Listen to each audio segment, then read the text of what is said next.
வணக்கம். அன்பார்ந்த mister and Mrs கியூபே சேனலுக்கு உங்களுடைய அன்புடன் வரவேற்கிறேன்.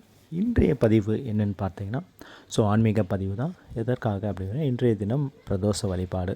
பிரதோஷம் என்றாலே சிறப்பு தான். தோஷங்களை நீக்கும் அந்த நாள், அந்த நேரம் மாலை 4:30 மணி முதல் 6 மணி வரை சிவபெருமானுக்கும் நந்தி பகவானுக்கும் உகந்த ஒரு நேரம் அப்படின்னு சொல்லலாம் இல்லையா. இன்று காலை 2/12/2025 செவ்வாய்க்கிழமையில் பிரதோஷ வழிபாடு வருகிறது. செவ்வாய்க்கிழமை வந்தாலே அது மிகவும் சிறப்பு. செவ்வாய்க்கிழமை மிகவும் நல்ல நாள் தான். அந்த நாளில் வரக்கூடிய பிரதோஷ வழிபாடு மிகவும் சிறப்பாகவும் நமக்கு அருள் புரிவார் சிவபெருமான் அப்படின்றது சிறப்பு. இன்று யாரெல்லாம் என்ன செய்ய வேண்டும் அப்படின்னு பார்த்தீங்கன்னா, செவ்வாய்க்கிழமை அன்று நீங்கள் சிவபெருமானுக்கு காலையில் வழிபடுங்க. நேரம் இருந்தால் உங்களுக்கு ஈவினிங்கில் மாலையில் கோயிலுக்கு சென்று 4:30 மணி முதல் 6 மணி வரை அந்த பிரதோஷ காலத்தில் அபிஷேக பொருட்களை கொடுத்து நந்தி பகவானுக்கு அபிஷேகத்தை நீங்கள் பார்த்து மகிழலாம். நந்தி பகவானுக்கு அபிஷேகம் முடிந்த பிறகு சிவபெருமானையும் வழிபட்டு வருவது மிகவும் நல்லது.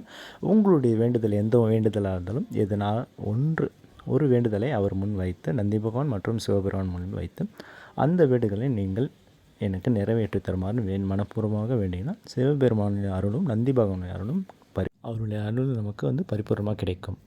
நீங்கள் சிவபெருமானுக்கு வழிபட்ட பிறகு பக்தர்களுக்கு இருக்கக்கூடிய பக்தர்களுக்கு நெய் வைத்தியம், சர்க்கரை பொங்கல், பஞ்சாமிர்தம், சுண்டல் போன்றவற்றை அவங்களுக்கு வழங்கலாம். இதுவும் மிகவும் சிறப்பாக இருக்கும். மிகவும் தானத்தில் சிறந்தது அன்னதானம். அன்னதானம் கண்டிப்பாக மறக்காமல் எல்லோருக்கும் நீங்கள் முடிந்தால் கண்டிப்பாக செய்யுங்க. அது மட்டும் இல்லாமல் வீட்டில் வழிபடும் நபர்களாக இருந்தீங்கன்னா சிவபெருமானுக்கு பால், சர்க்கரை பால் அந்த மாதிரி வைத்து நெய்வேத்தியம் வைத்து நீங்கள் வீட்டில் வழங்கியும் நீங்கள் பிரதோஷ வழிபாடும் செய்யலாம். கோயிலுக்கு சென்று வழிபட்டால் மிகவும் சிறப்பு. நம்ம சேனலை நீங்கள் ஃபாலோ பண்ணிக்கோங்க. Like and share all notification கொடுத்துங்க. இது போன்ற பதிவுகள் ஆன்மீக தொடர்ந்து நம்ம பதிவிட்டுட்டே இருப்போம். நன்றி.